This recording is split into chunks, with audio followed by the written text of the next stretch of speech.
Assalamualaikum warahmatullahi wabarakatuh. Perkenalkan, nama saya Kemas Muhammad dengan Nutala dengan FM 22001009. Jadi pada hari ini saya akan melakukan pembacaan EKG pada pasien. Di sini pada hari ini kita akan menilai melakukan pembacaan EKG apakah pada pasien ini abnormal atau tidak.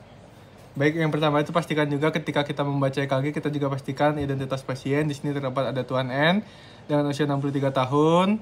Untuk tanggal pengambilan EKG itu ada di tanggal 25 bulan 2 2021 dan pada pukul 8 pagi. Selanjutnya kita menilai penempatan EKG. Di sini kita menilai penempatan EKG, kita melihat biasanya itu kalau normal pada lead 1 itu kompleks P, QRS dan juga T-nya itu akan defleksi positif. Di sini pada pasien ini normal. Lalu pada AVR kompleks P, QRS, T-nya itu akan defleksi negatif. Di sini normal juga ada dan juga tidak ada airwave progression.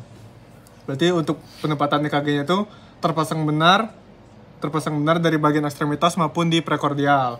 Lalu untuk kalibrasinya di sini untuk kecepatan speed kertas itu ada di 25 mm per second. Lalu untuk regularitas jantung kita lihat apakah jarak antara R ke R dari jarak antara gelombang R ke R itu normal sama atau tidak. Pada pasien ini jarak antara gelombang R ke R-nya itu normal atau reguler. Lalu untuk frekuensi jantungnya kita lihat interval R ke R itu berapa kotak. Di sini kurang lebih ada 4 kotak. Lalu kita menggunakan rumus apabila kita menggunakan kotak besar itu dibagi 4, 300 dibagi 4. Jadi untuk denyut jantungnya itu ada di angka 75 BPM atau beat per menit. Lalu untuk irama jantung kita lihat di sini apakah irama sinus atau tidak. Di sini pada pasien itu dia sinus karena apabila sinus rhythm itu gelombang P akan diikuti dengan QRS. Di sini pada EKG pada pasien ini dia gelombang P diikuti dengan QRS, jadi di sini adalah sinus rhythm. Lalu kita lihat juga dari gelombang P-nya, di sini lihat dari konturnya itu dia progresif. Lalu untuk konfigurasinya itu dia normal.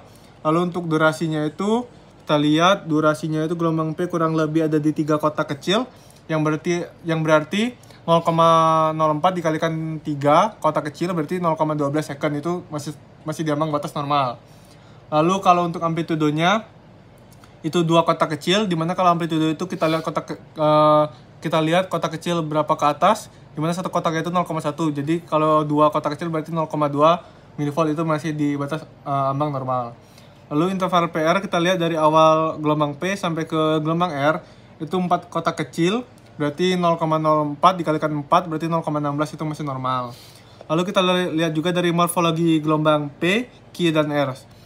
Gelombang Q, RS. Di sini untuk gelombang Q-nya dia defleksi negatif, untuk gelombang R-nya juga dia defleksi positif, untuk gelombang S-nya juga dia defleksi negatif, berarti itu normal. Lalu untuk amplitudo gelombang QRS